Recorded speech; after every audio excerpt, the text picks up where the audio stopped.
is a box, a musical box, wound up and ready to play. But this box can hide a secret inside. Can you guess what is in it today?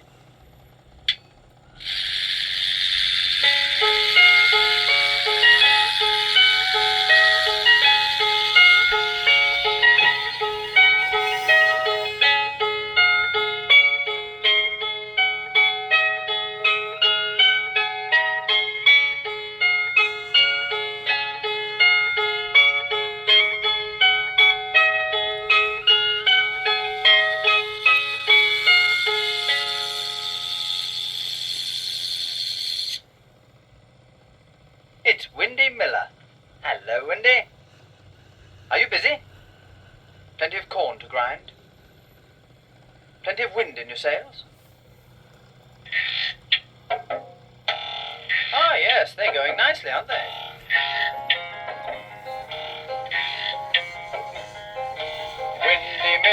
Windy Miller, sharper than a thorn.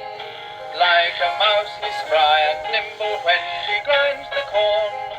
Like a bird he'll watch the wind and listen for the sound, which says he has the wind he needs to make the sails go round. Phew, it's warm work being a miller. Have you any more sacks of corn to move?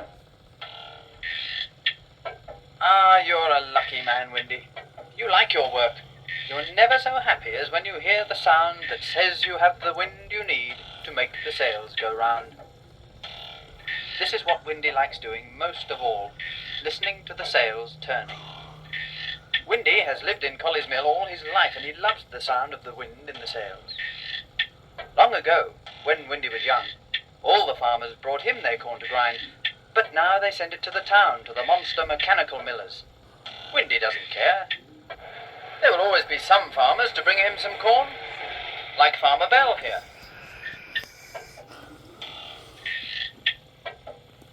Jonathan is very pleased with life. It's been a good year for corn. They carry the sacks to the granary, where the corn is kept. Jonathan teases Windy. He asks him why he doesn't get rid of his old-fashioned windmill. Windy says that the mill was good enough for his father and good enough for his grandfather, and is therefore good enough for him. Besides, the modern machinery doesn't make such a nice noise. Windy will not move with the times. Windy gets some of his home-brewed cider for Jonathan. It's thirsty work carrying sacks. But Jonathan is driving, so he won't have any now. He must go to the station to get his milk churns. But Windy likes cider, so he has a drink.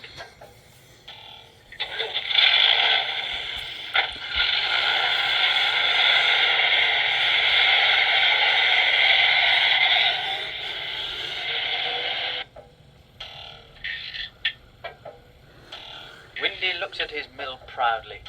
No one will make him change anything. Cider is very good, but it makes people sleepy. Windy's cider is very strong cider. Windy Miller is suddenly very sleepy.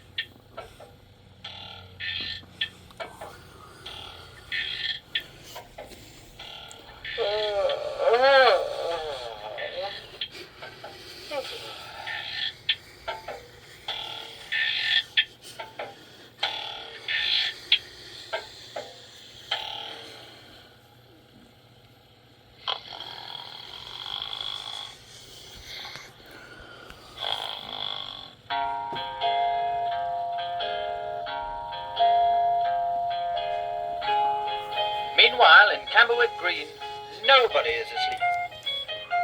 Mrs. Dingle, the postmistress, is cleaning her shop window. Peter Hazel, the postman, is emptying the pillar box. Packet, the puppy dog, is helping. Mary and Paddy Murphy are playing hide and seek. Mr. Carraway, the fishmonger, is selling Mrs. Honeyman fresh mackerel. And here in Murphy's Bakery, there is the greatest activity of all.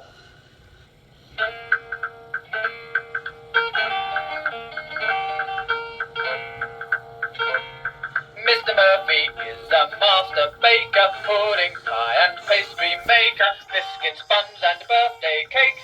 Everything is marvellous that Murphy makes.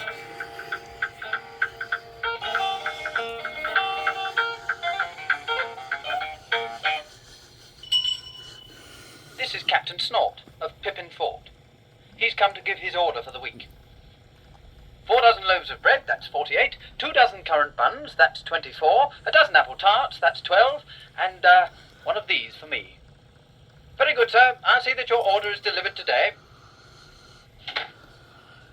Now Mr. Murphy can finish his cake making. No, another customer. Mrs. Honeyman from the chemist's shop. And the precious baby. She asks Mr. Murphy to hold the baby while she finds her shopping list. She's giving a big party. She needs 15 tea cakes, 15 macaroons, 15 chocolate eclairs, 15 meringues, and a large currant loaf. And talking of currant loaves, did I ever tell you of the time Mrs. Varley tried to make a currant loaf? And Mr. Murphy has to hold the baby while Mrs. Honeyman, who never stops talking, gossips and gossips.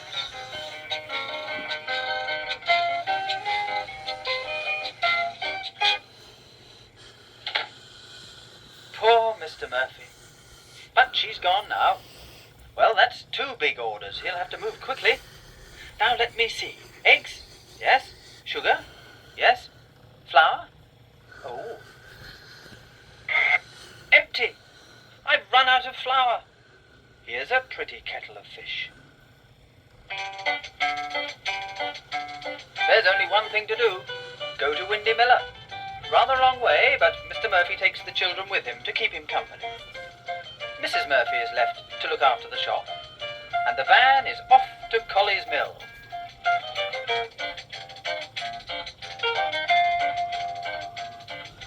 Driving along with the baker's man in a rackety-tackety baker's van. Each loaf and cake the baker's bake will roll and shake as our rounds we make with the baker man in the baker's van, the rackety-tackety baker's van.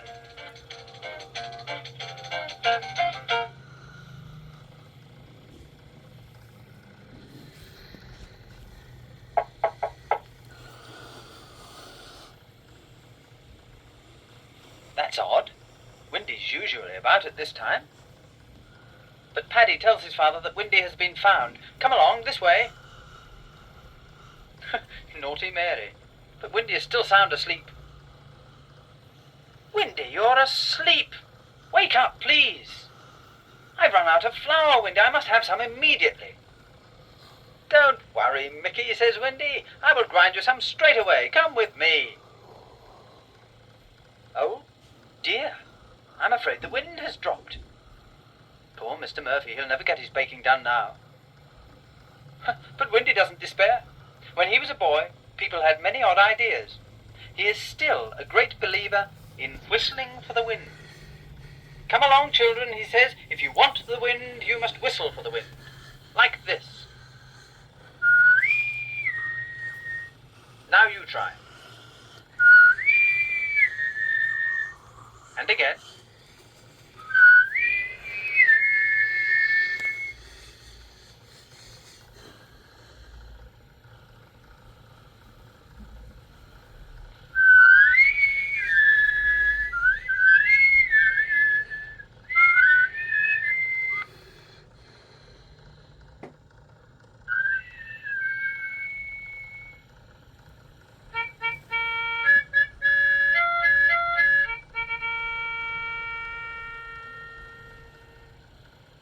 Here we are at Pippin Fort, Captain Snort's military academy.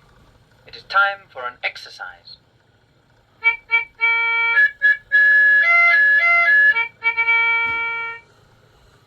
Fall in.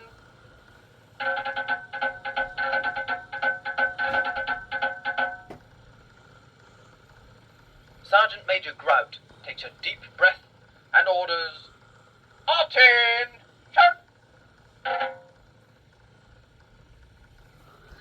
Slow! Arms!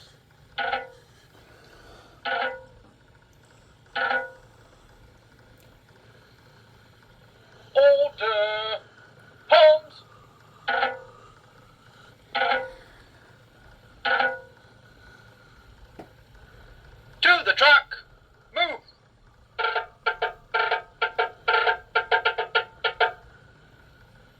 Sergeant Major reports to Captain Snort that the boys are ready to drive off to Camberwick Common to play their tracking games. And off they go.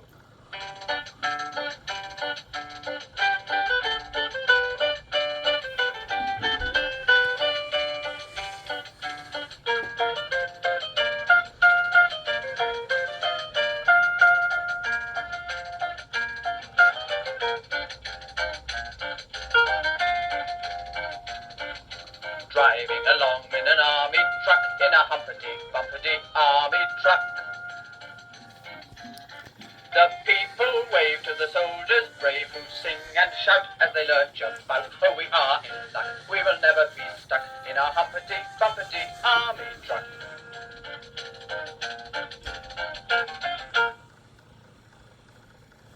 At Colley's Mill there is still no sign of any wind. But suddenly Windy sees the army truck approaching. Look! He's going to stop it!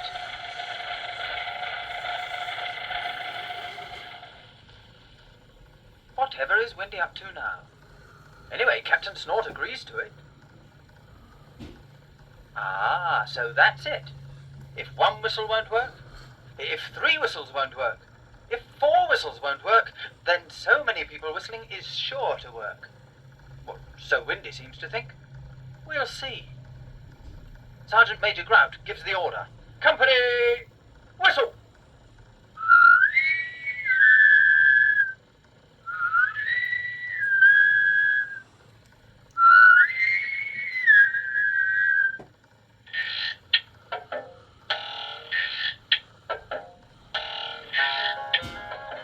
There you are. The wind is beginning to blow. Windy is sure that it is all this whistling. I wonder.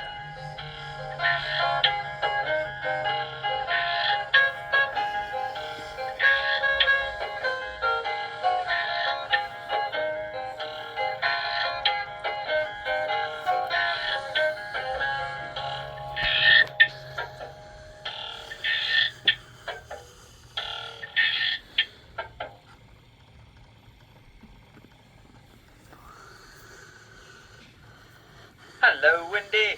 Did Mr. Murphy get the flower he wanted? That must have made him very happy.